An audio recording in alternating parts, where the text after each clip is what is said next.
Welcome to Natural Habitat Adventures Daily Dose of Nature. I'm your host, Brooke Mitchell, and today's webinar is Portugal's Petroglyphs, What Ancient Rock Art Reveals, presented by NatHab Expedition Leader Daniel Blankenheim. Thank you so much for being here today, Daniel. Over to Hi. you.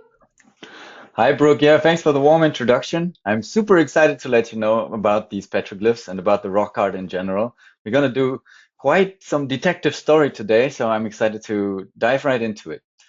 So just a few words about me. I'm guiding with Natural Habitat Adventures since 2022, and the Portugal trip was actually the first one I started guiding.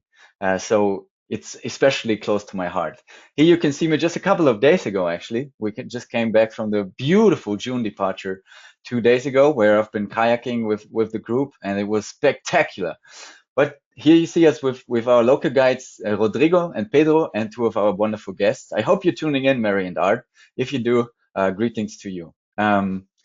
So most of the people, when I ask them, what are you guys most excited about coming to Portugal on these beautiful trips, they will say something like the kayaking. It's really stunning, or the wine and tasting the area, seeing these terraces.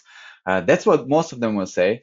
And that was certainly true for me. I studied landscape ecology. I have a master in wildlife ecology.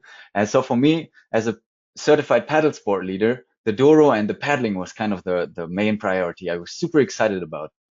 But then doing the trip for the first time, I realized the rock art is like a hidden gem itself, you know. So not many people know about it, not many people come for it, and I want to change that. I want to make it a little bit more exciting for people, and I want to see next time when I asked some people why you came to Portugal, I want them to say, yes, it was because of the rock art also. So that's what we're going to be talking about today.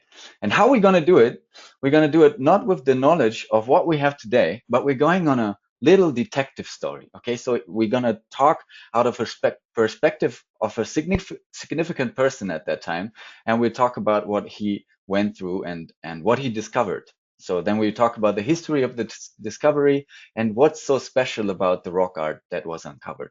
We'll talk in detail about the site, some of the art, and we're even going to speculate about the meaning, even though that is, of course, a little bit tricky, but we'll get to that later on. Of course, we also have to talk about the significance on an international or global level, and we talk about how it's being preserved. And we finish with a little bit of legacy, and I'd like to connect that to maybe some deeper themes that leave you pondering these questions for maybe even a little bit longer than this webinar, I hope.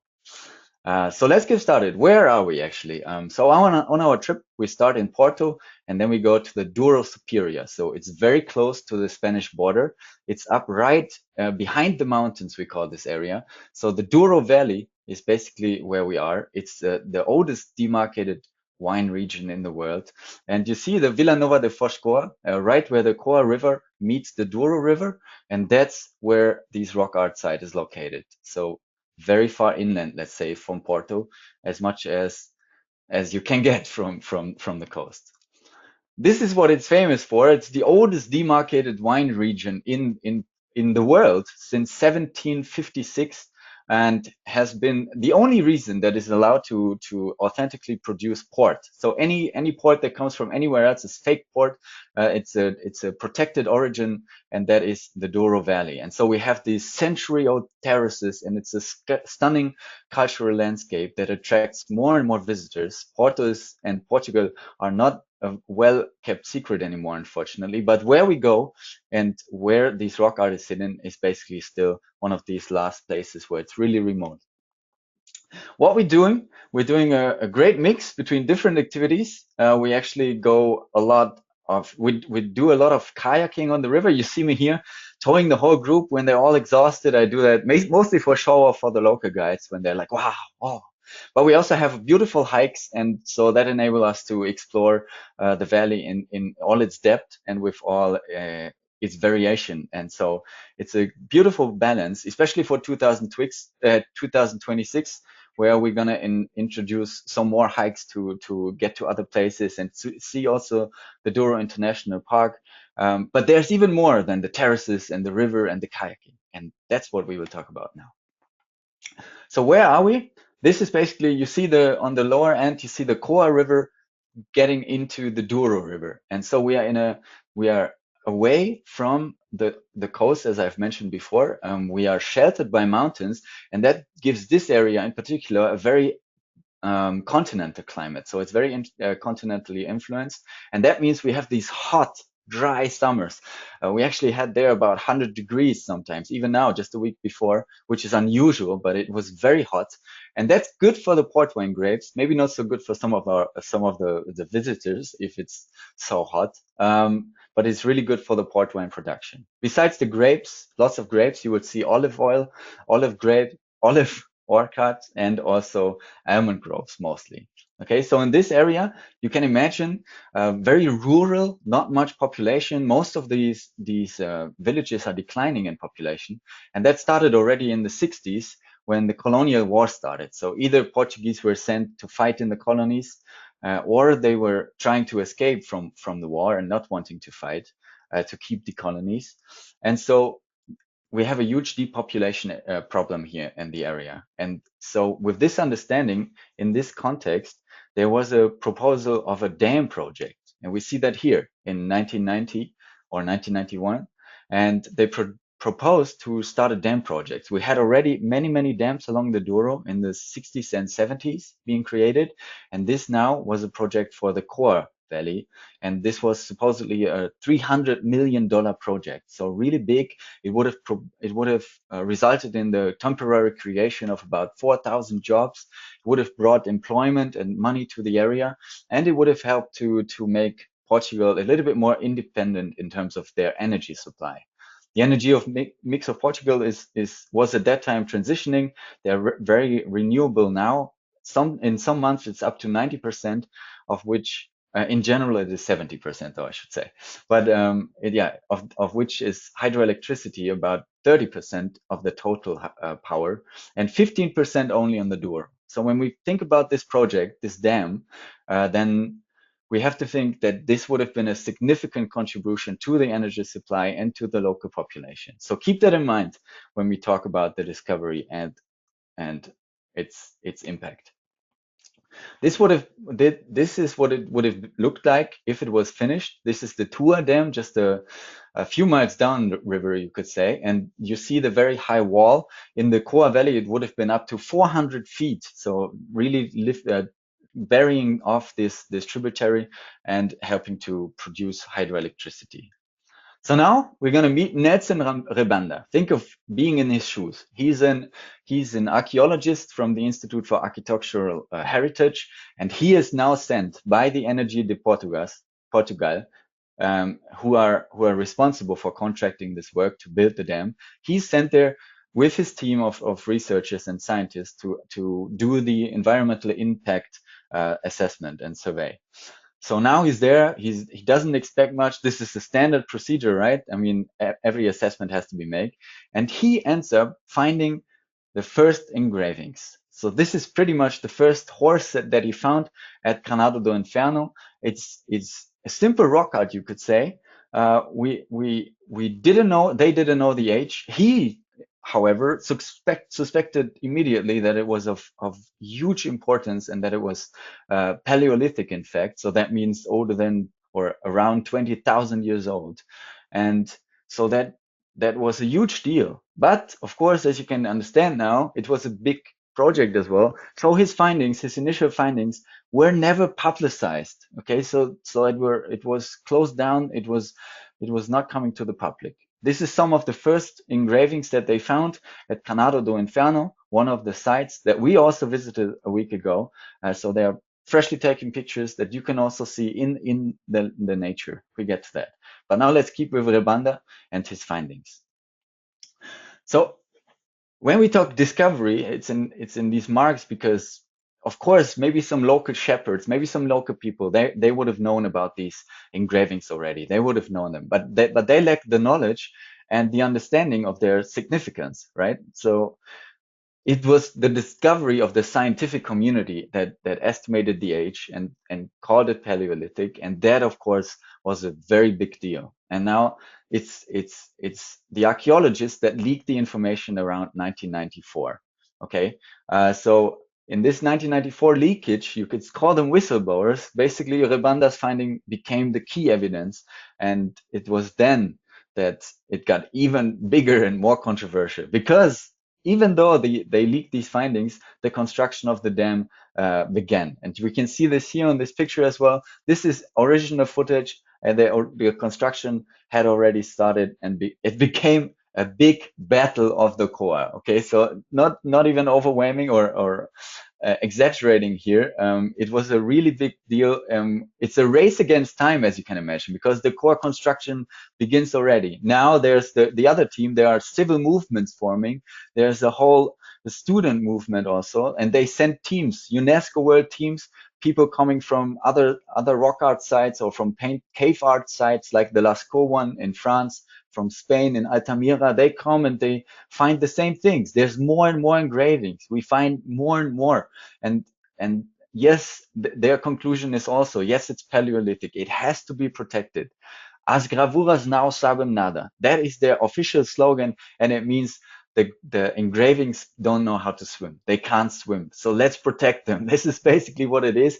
And you can see it's a big media outcry. Okay, so even international media, because it's about our common human history, our cultural heritage as the human species, even the BBC, the New York Times, the Sunday Times, they all start reporting, and it becomes this huge international scandal because the government, who is kind of half owning the Energias de Portugal, the energy agency, they don't want to let go. They don't want to let go of the project. They've already invested too much. It's a multi-million-dollar project, so they have no way of wanting to leave this behind. So they try now to disprove the age.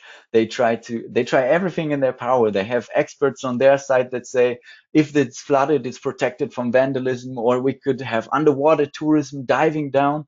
Remember though, the wall is about 400 feet deep, so there is no way of reaching these engravings. So it's just some counter strategy just to win a little bit more time and to continue with the dam construction.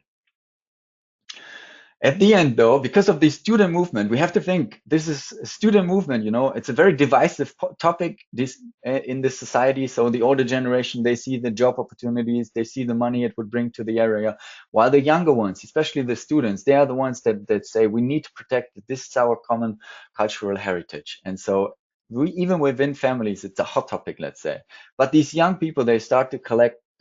They start a petition and collect 200,000 subscribers. And this is in the age before the internet. So it was a very big deal at the time. And everybody had an opinion, everybody had a position. There was a lucky coincidence, though. In 1995, there was actually an election in government, and Antonio Guterres from the Socialist Party, he wins because he had promised he would stop the Core Dam project if he was elected. And he did. You might know Guterres still because he's still active as the Secretary General of the United Nations from 2017 till now, and he remains one of the top 30 most popular Portuguese prime minister to this day. And this is probably also big reason in that. So finally, in 1996, even the construction had long begun already, and even some cofferdams were built. The construction of the dam was finally cancelled. Yay! Hooray! And so the rock art site, it's kind of a happy end story if you want. The rock art site opened for the public. There was the creation of the archaeological park that not only opened it for the public, but also for the scientific community to do more research, find out more. Because remember, this is very quick. These were the initial findings by Rebanda, and they led to the discovery of more and more sites, more and more engravings, and of what we know today. So after just about 2.5 years, which is basically the minimum required time that it takes for a UNESCO declaration, it was in 1981 when it finally got through. To ever prevent some politician's opinion that might change like leaves in the wind to change again and to continue the construction or to build another thing. No, the UNESCO World Heritage Site Declaration meant a little bit of stability and protection status. So what did they discover? What's worth the fuss? What's worth the big deal about this rock art that you would cancel a multi-million-dollar project for? Something that could have really benefited the area.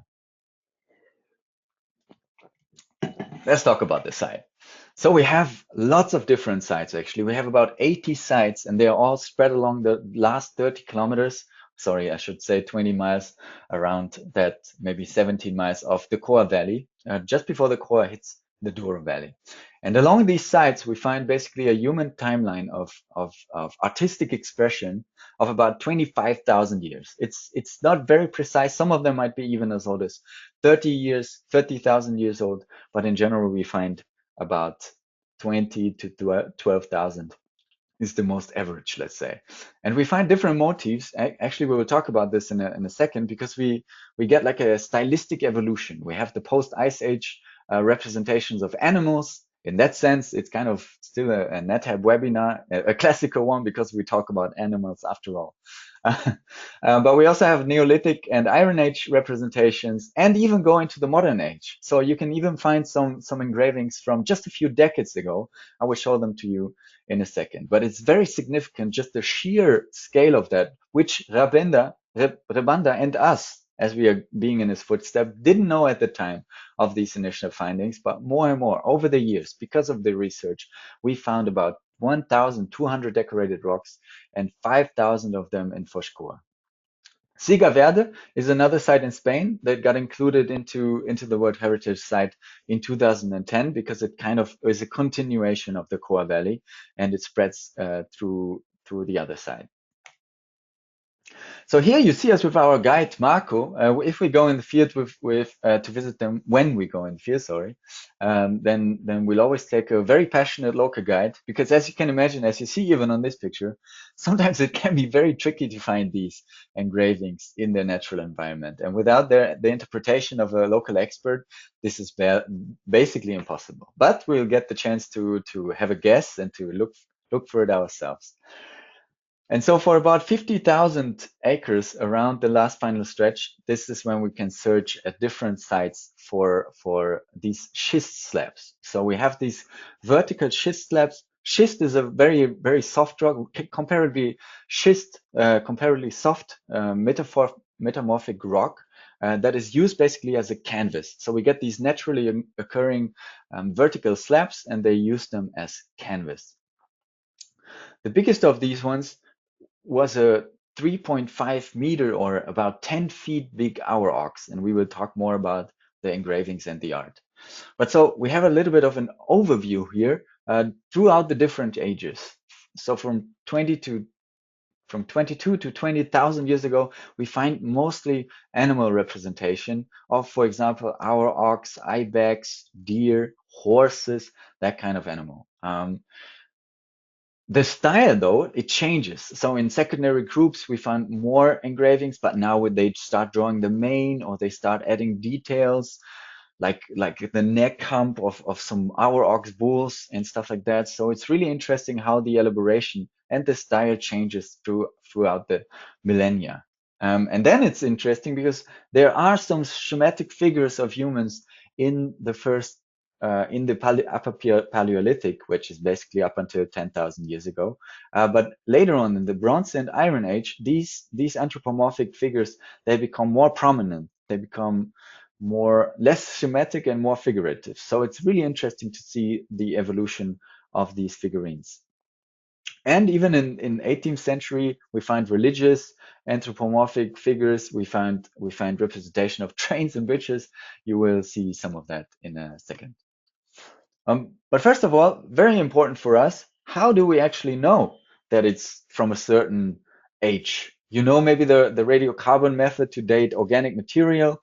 This we cannot use here because there's no organic material for us to date, at least not directly. Okay, so let me explain.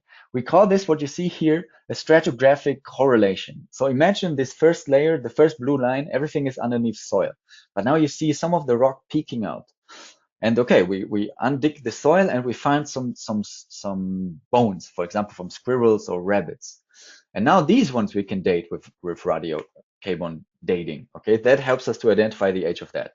And because they're in a certain level of soil or of earth, we can say that the bedrock that's in the same level, that must be from that age. So that's how we know roughly which age these drawings, these engravings were found in.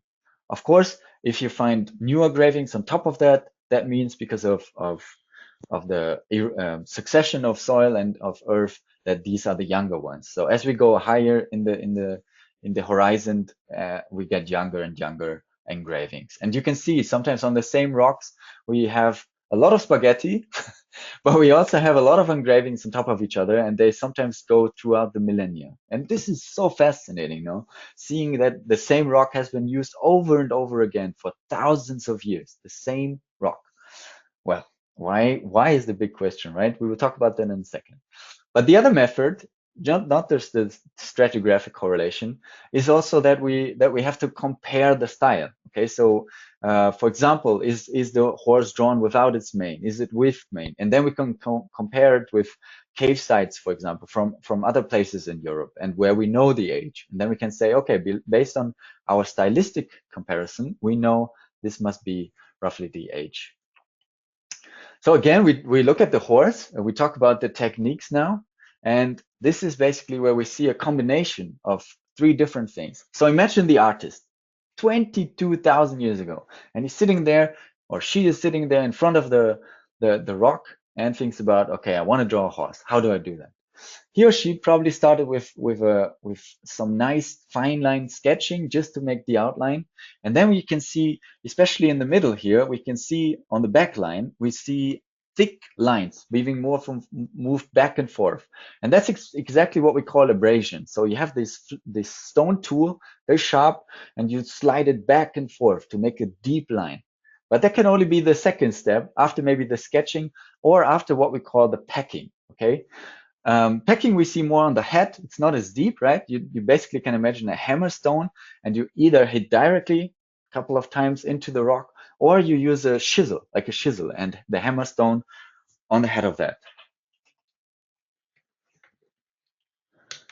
And this is when we get the packed line, like, which looks like a hammer. And when you want to have a combination of these two, that's when you basically get these beautiful horse figure. First the fine line incision, then the packing, and finally the abrasion to really make it deep cuts.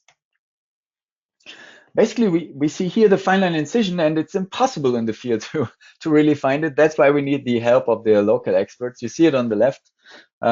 Basically, no lines visible anymore. Of course, we will talk about that in a little bit as well.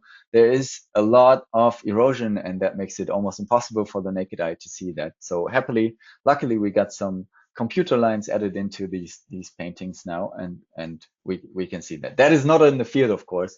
That's just with the help of softwares and people online good enough to create these pictures. So thanks for that. But basically, this is superficial lines, and some say this is older technique, some say this is younger. It's still a little bit disputed, but we can see that often flint stones were used for that. And we find something very interesting still. If I show you this picture, what's that? Yes, these are two heads. Okay, and you see, okay, you don't see what I mean because you don't see the full animal. Here it is. Basically, this is just photographed in the museum, and you can see the two heads belong to the same animal, right? It ends at the neckline, it ends at the same backline. So we call this superimposition, and that means basically we're having the same animal being represented in two different positions. What could that include or mean, signify? Well, this means movement, right? So that's basically crazy to think about. But here we are, 22,000 years ago, and there's this person thinking, I want to imitate movement of an animal. The ibex looks either in front of him or he looks back to check maybe for his females, or we don't know, maybe looking out for a predator. But anyway, this is basically the birth of comic books. Okay, so we get these animated movement here, and this is pretty much insane to think about this person thinking about how to represent that and doing it in such an artistic way. The Coa Valley is so fascinating, is so beautiful, is so stunning and significant because it's one of the only places where they used this technique. Okay, so it's really incredible, and you will see lots of that. Another thing is, let's watch this video for a second here.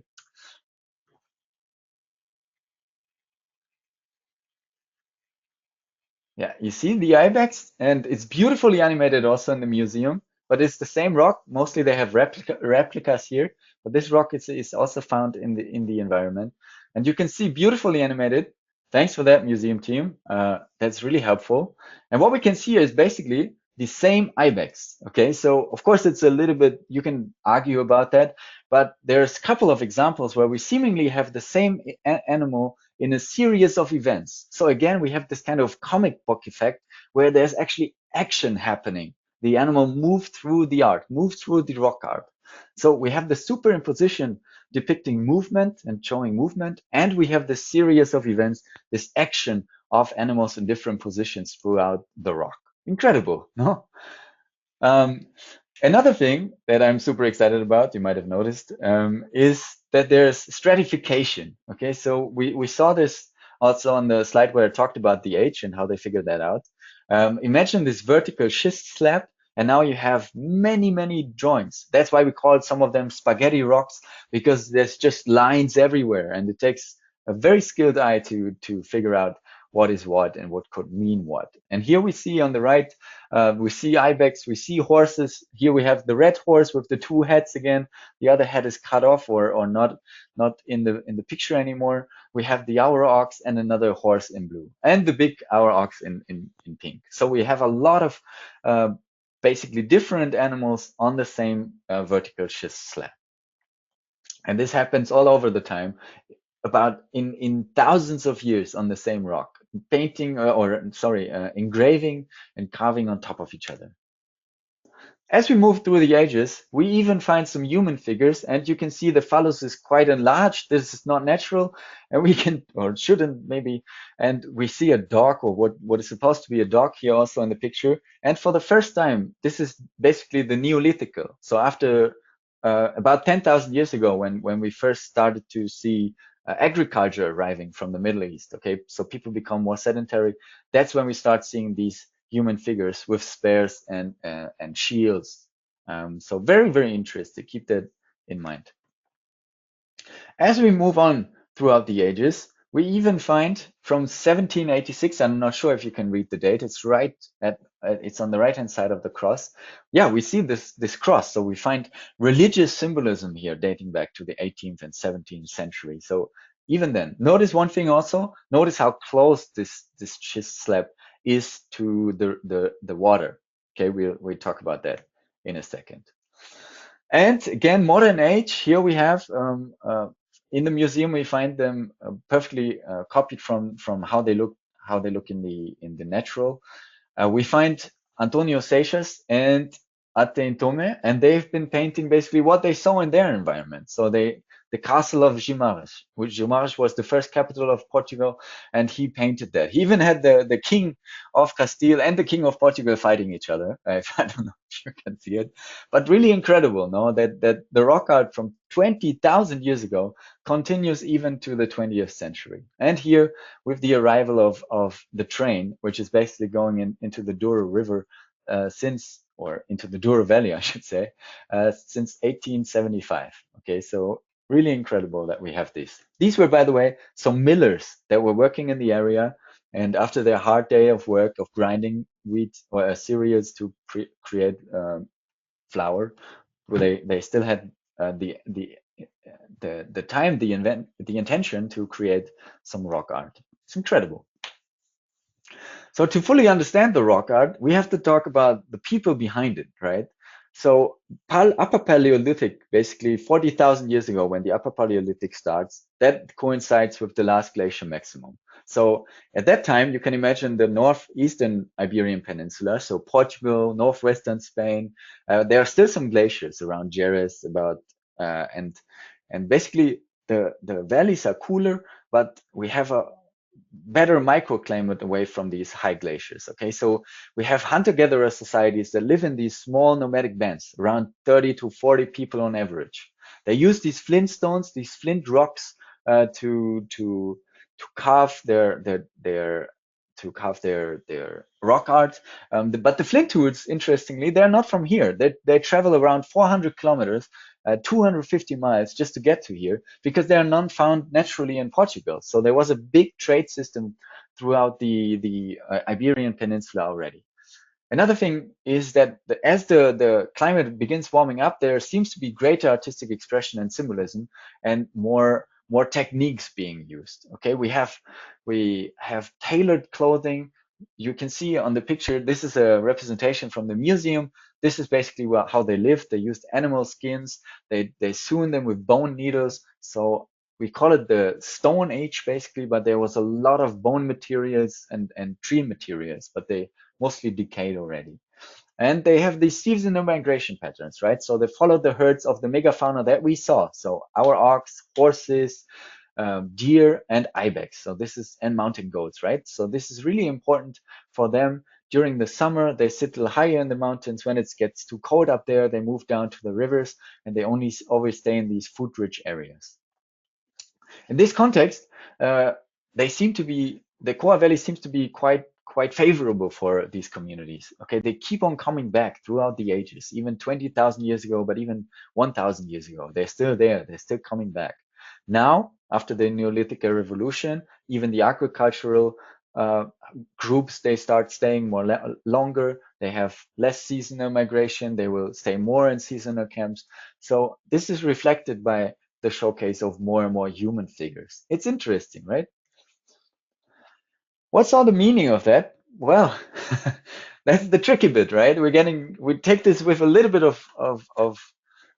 with a grain of salt, let's say, right? Because these are all just hypotheses, and there's a lot of debate, and it will always reflect also what we interpret, what that it shows something about our society and what we thought at the time. But here are some of the different meaning hypotheses. So totemism. Imagine you kill an animal, you feel guilty or you feel grateful about it, and you want to get the power of the animal. We see this in Native American cultures, the totem animal, the spirit animal with which you identify to get their powers. And so this is basically totemism. This could be one of the reasons. Another one, and this is interesting because you've seen the phallus, the big genital also of the human figures. We also find lots of animals that are being drawn or engraved with big bellies, indicating they are pregnant. So maybe in engraving pregnant animals or very potent humans, they wished for something. It was wishful thinking, like visualization, in a way that it attracts more. Okay, so engraving these animals means get more to them because they are the ones that are very important for the sustenance hunting, for basically surviving in this environment, right? But we also have something very interesting. Imagine the Coa River, and on both sides we have the shoreline, and there's a bull looking right at us. If we're in the middle of the river, he's looking right at us. And there's now on the other side another bull in exactly the same place, also looking at us. So if it was as if they are looking towards each other, and this could indicate something like a entering of a gate, a sacred gate, where only the the initial can enter. We find this also in the shamanistic interpretation that is kind of ritualistic. It's like a initiation rite for people going through adulthood. Or we are simply not sure. But it could mean one thing. It could also mean like a combination or many things throughout the ages. But this is what we also think as structuralism. So these engravings being depicted at certain places at only certain rocks. Um, it could also be that we have, for example, a horse tribe, a deer tribe or a band of people that identify strongly with one animal, and they kind of engrave their animal spirit, their animal as part of marking their territory. Okay, this is another hypothesis. Or one of the simplest, let's say, is art for art's sake. So imagine these ancient people, they're having a hard day at work, they come back and they eat on what they've hunted and they have some free time. And now what do? They engrave some rocks. Sounds pretty simple and romantic. But the question here is also we have to, if we want to find out about the meaning, it's not just about what we see, it's also what we do not see. What about absent things? For example, why do they overlap, right? Why is it that that there's that all these rocks are stratified Or why are they only on certain rocks? There's enough vertical schist rocks, but we find empty ones. There are simply no engravings on some of them, and we don't necessarily understand why. It seems like there was like modern graffitis, and if you see a modern graffiti, you spray on top of it, maybe just to leave your mark behind, maybe to because you didn't like what's underneath. We simply don't know, but there are some certain rocks, and so if it was really arts for art's sake, then the question remains: why would they paint? Why would they engrave not all the things that they saw? For example, flowers, rabbits, squirrels. We know from the bones we found that there must have been eaten a lot of small game, but there's basically no representation of all of that. We do find the occasional engraving of a fish even, but in general, there's just the species we talked about already, and that is very surprising if it was just art for art's sake. So there seems to be more of it. Also, we talked about the stylistic evolution of more and more representation of human figures, and especially in the Upper Paleolithic period, we basically have an absence of animal-human interaction. There's no hunter groups, and even the one that I showed you from the Iron Age, it leaves a lot of speculation if it was really hunters or humans fighting against each other. So there's always that, right? And it's interesting why there's basically no humans. What we can say with some kind of clarity or certainty is that there's a material evidence based on these engravings that there's continuous occupation throughout the Upper Paleolithic. So up until from 2020,000 years ago to about 10,000 years ago, and then even throughout Bronze Age, Iron Age, into the modern age, people are keeping on coming back. And since people are seemingly coming back, it seems to be like an open air sanctuary of the prehistoric humankind, right? The significance is also very, very interesting. So think about maybe even you yourself, maybe even I, before I started this project of getting really into deep detail about the rock art, is that these art, these prehistoric art, Paleolithic art, is exclusive to caves, right? We know Lascaux, we know Altamira in Spain. These are all big and very famous. Nobody's heard about the Coa Valley. But in fact, it seems to be that these cave art seems to be more of a freak event. But surely we have better environmental conditions to preserve the cave art. Maybe the entrance was closed, there was no vandalism, there's not so much erosion, there's not trees growing over them, there's no soil creation.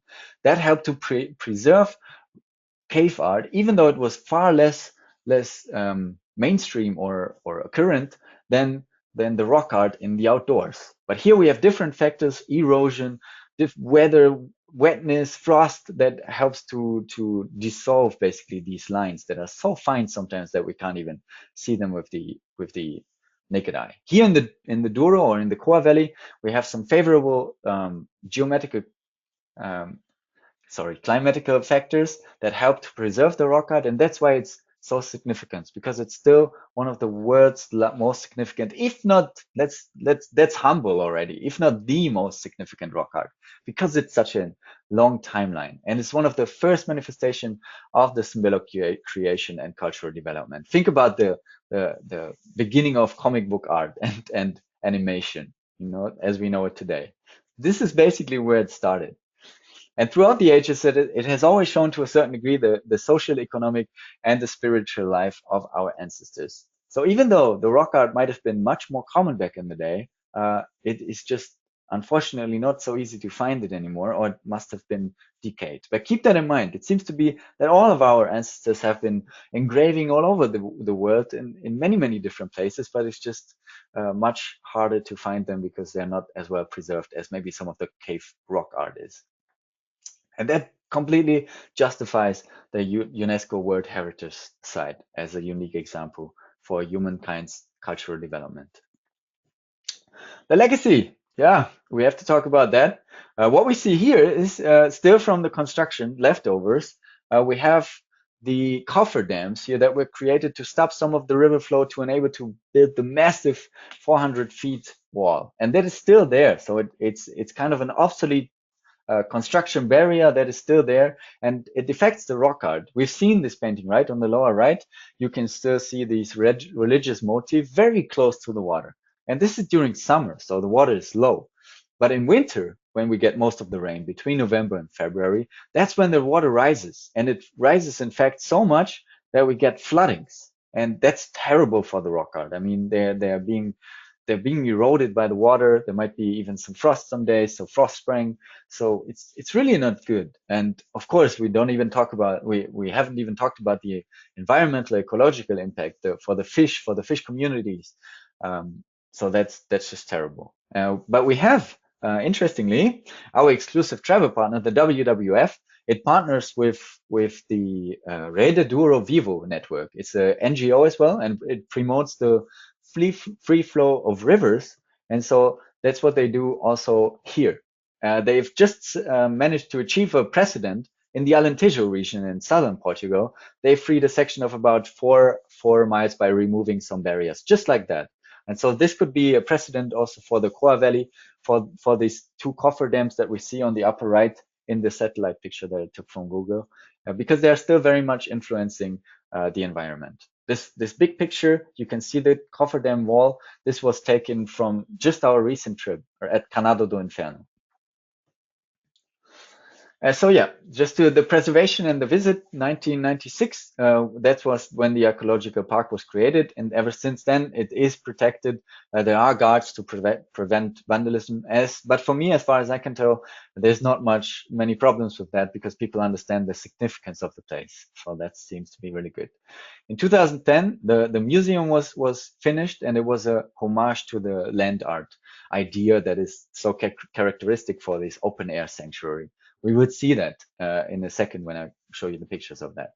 We talked about the extension of the UNESCO World Heritage Site to Ciega Verde, a little bit less significant, but still beautiful and just a continuation of the Foscoa rock art site.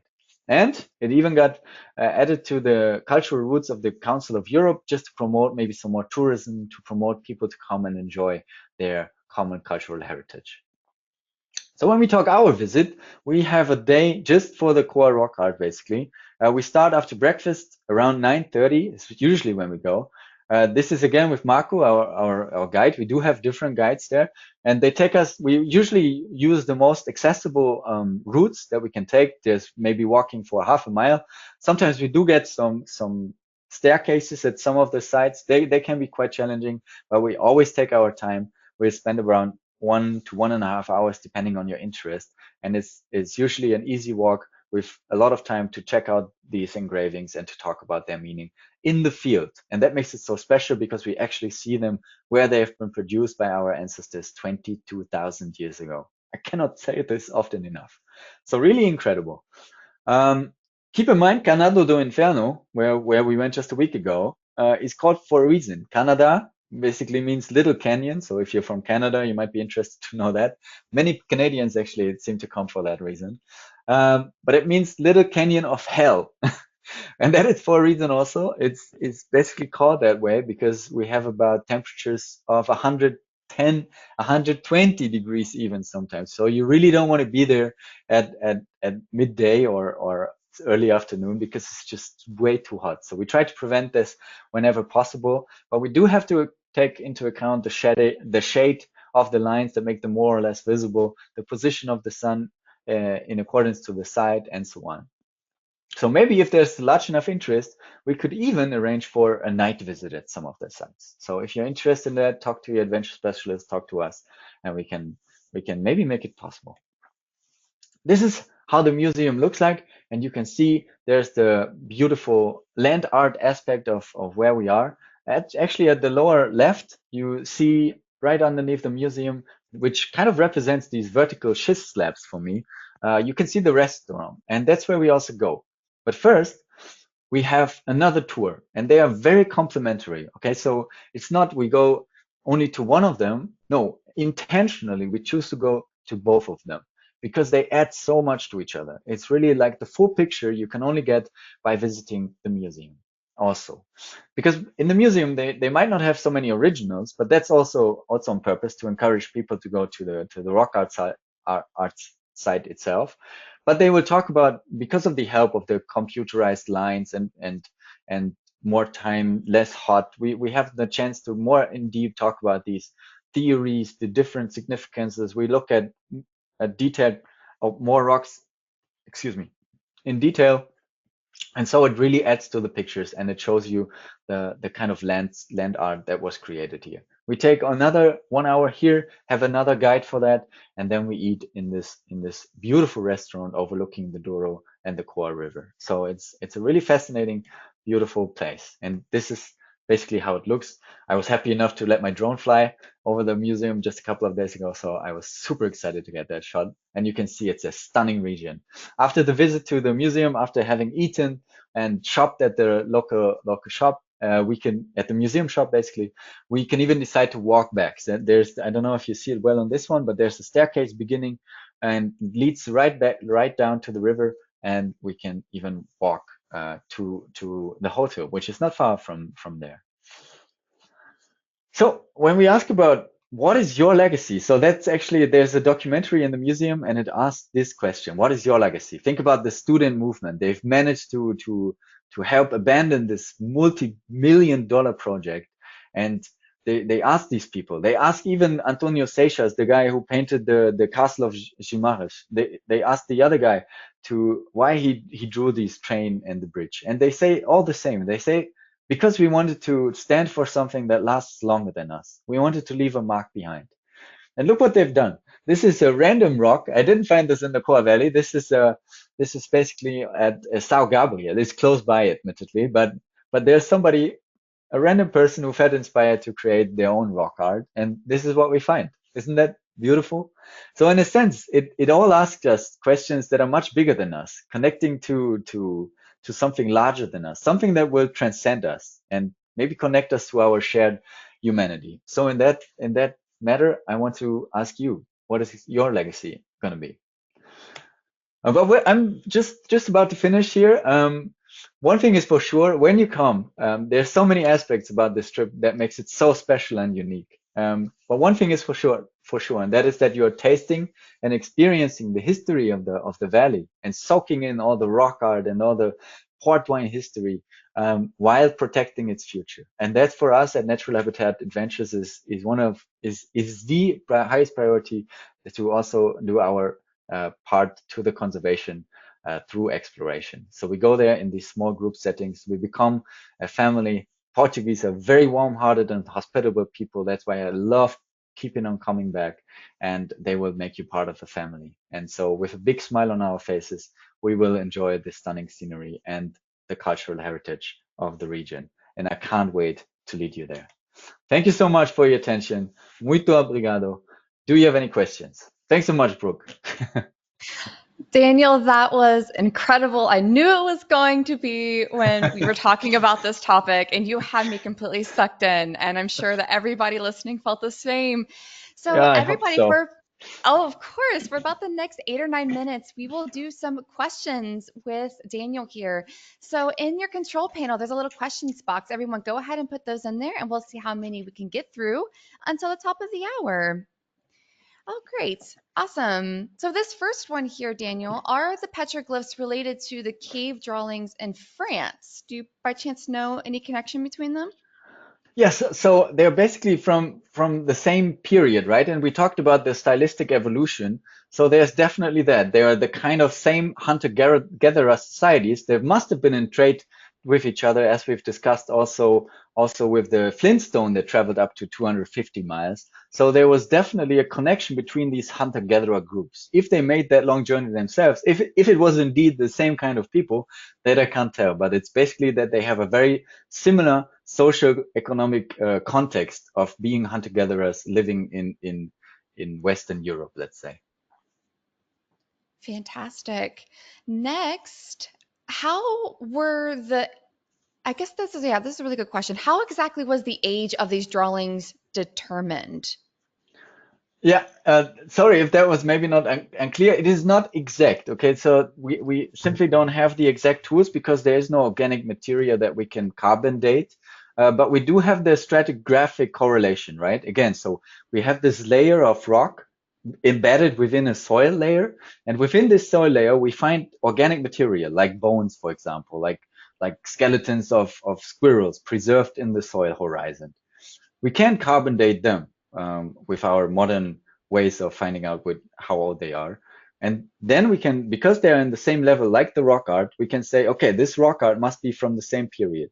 And then based on that level that we have now, we have on top of that another layer, and we can say this one is younger than that. We again maybe find some leftovers, some skeletons, and we can date them again. So this is how it's done, and in the stratigraphic correlation. The other thing that we talked about is to compare different sites within Europe or across the world globally and find stylistic similarities. So as naturalists would do when they look at certain animals to group them into species or the same families, they look at morphological similarities, right? And here in this cultural context, we look at stylistic similarities. For example, how the animal is represented. Is it similar to the Lascaux caves, where we know they are about 20,000 years ago? Is it from earlier ages that we know from other regions? So that's how we can guesstimate, let's say, the age of the engravings.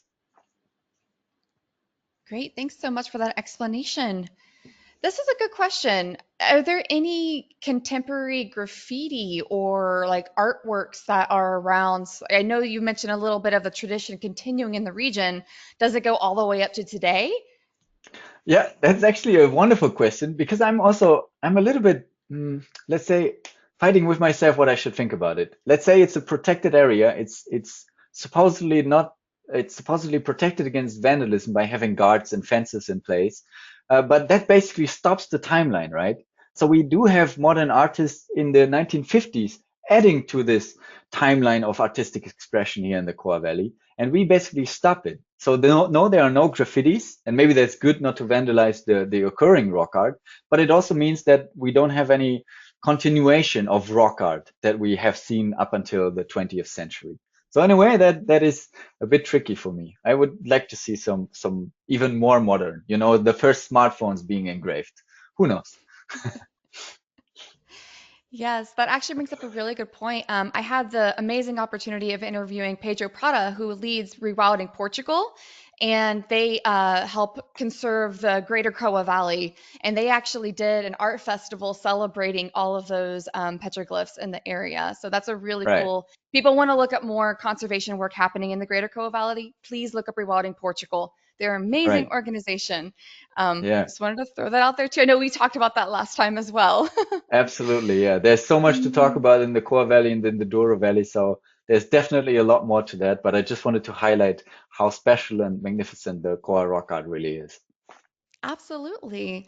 And this is a really good question, too. Could you talk a little bit more about the people side? Who were the people? Was there a tribal origin? Did they have the names? Could you maybe go a little bit into that?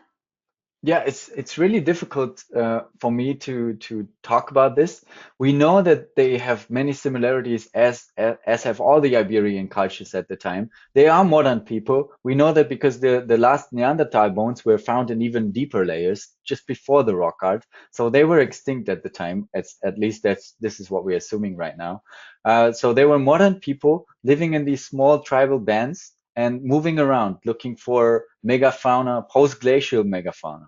So we also know that there seem to have been no more woolly mammoths or rhinoceros or these big cave bears that we found represented in other places. They were all extinct and gone. So we have these ibex, we have the deer, our ox and horses that they heavily rely on for their hunting.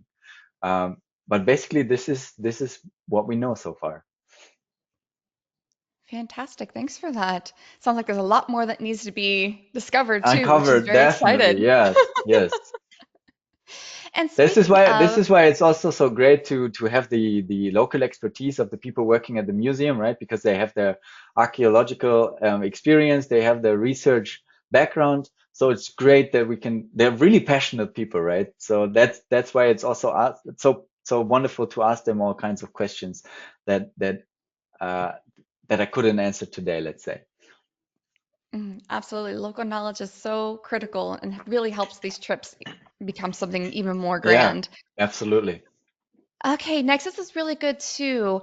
Um, are are we sure we have found everything? Are there more sites being excavated potentially underground that have been buried? Is there anything going on that side of things? Yeah, great question again. Because I'm not sure about ongoing archaeological projects. We know that there are more. even in close to Lisbon, there are some cave sites that are uncovered. We have found also recently that there are some granite sites in the Coa Valley, and there are indeed some paintings. So it's not exclusively engravings. There are indeed still some granite shelters, let's say, where cave art is preserved. So not cave art in it like it's a closed cave, but these overhangs, there are paintings and they have been preserved. So if we talk about the Coa Valley, yes, the majority is these magnificent engravings, but there are in fact some of the paintings that we also find. And this is, of course, this is evolution. This is finding more and more. This is ongoing work. And who knows what still might be uncovered. But just this paradigm shift is so exciting that we have the paradigm shifting from cave rock art as the most prominent feature to more and more outdoor sites being discovered. So let's see what's coming up. Very exciting and good question. Yes, it's very exciting. And the last question I will ask today, if for anybody's interested in learning more, are there any books or other resources that people could look into to learn more? Um, yes, there certainly are. I don't have a book list. I'm so sorry about that. But there are on our website at Natural Habitats. You can check in the data and infos about this trip, and you will find some resources leading you there. That's what I can definitely recommend. And just if you look on the internet, there's tons of research books and research articles. So check these out. What I can recommend is that we do have another webinar coming up next month about the future trip in Portugal 2026, and hopefully by then I will provide you with a good list about that. Yes, great plug for that, Daniel. With that, I will close the Q&A portion and we'll turn it to you for any last closing comments.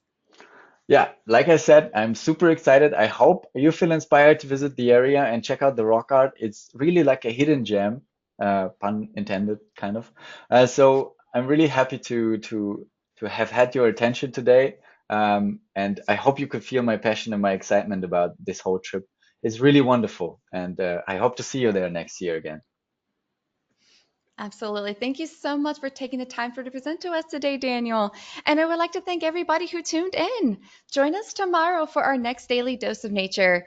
You can check out this week's lineup, including registration links, on our website at nathab.com/webinars. We did record today's presentation, and we will have the replay available on our website soon. With that, I will conclude the webinar. Goodbye, everybody. Bye. Thanks so much.